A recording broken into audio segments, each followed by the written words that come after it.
to artifacts and fossils, there have been many hoaxes foisted on us over the centuries. This is the story of the Wurzburg fossils, which ended a very distinguished career.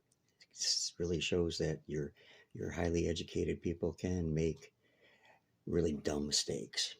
But at any rate, that 1700s, anyways, that is when a large fossilized thigh bone was discovered near Wurzburg, Bavaria, Germany, and this caused an awful lot of excitement. Today, we believe we have a good grasp on the story behind the fossils that we find. Our views are, however, still changing. For example, when I was a young boy in the 1960s, mid 1960s, dinosaurs were depicted as having smooth skin, some had scales, and none were very colorful. Now, however, it is believed that many flaunted feathers and were very colorful. Who knows that that will change in the next 50 years or so, provided we are still here. In the early 1700s, there were actually two schools of thought as to what fossils actually represented. Some, a minority, thought that they were dead plants and animals that had become solidified by some strange supernatural process. The most popular belief surprised me when I learned about it because I had never heard of it before. It was strangely believed that these were remains of creatures made by God during the creation and later discarded as being unworthy of life. Well, I don't know what they were thinking of, but my Bible teaches me that God's creation was done in perfection, and these changes came after the fall of man. So, anyways, I personally believe that, as I said, that the Bible shows that creation was completely perfect with no errors, that everything God did does not have the possibility of error. This perfection was obliterated when Adam and Eve defied God at the Garden of Eden, and all of creation came under the curse of sin. Johann Beringer was an esteemed professor at the University of Wurzburg, and he embraced the latter theory and taught it as fact in his classes. He was very intrigued by the find of the big bone, which quite likely were from a mammoth, and he decided to visit the site. Upon his arrival, Johann found a chunk of rock-like material with a curious raised image on it, uh, which looked like a comet.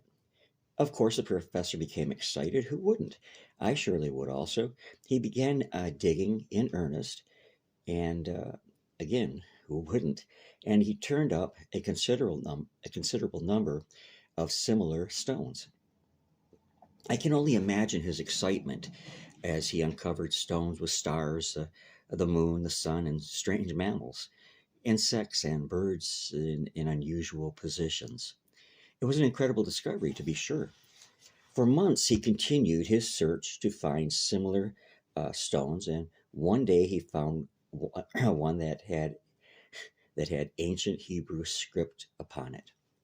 Can you imagine his excitement? I mean, truly, to find a stone that had ancient Hebrew script.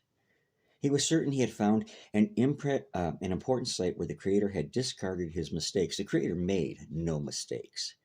No, no.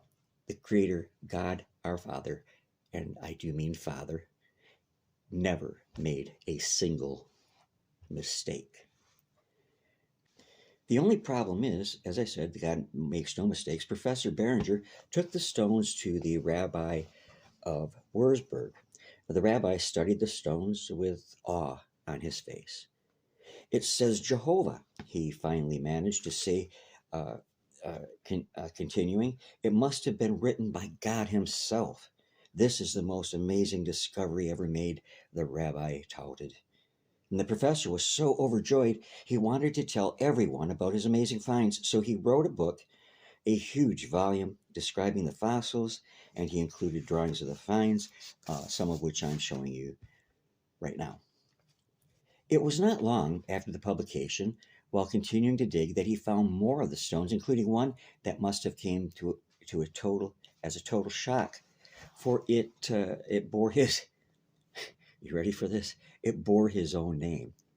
Would you not think that he might have had an inkling at that point, being as educated as he was, that something curious was going on? Besides shock, he must have felt crestfallen because it was all a hoax that was quickly revealed. The stones were not fossils at all, but just clay models made and planted for him to find by some students that despised him and wanted to embarrass him and make him look the fool, which they had indeed accomplished very successfully.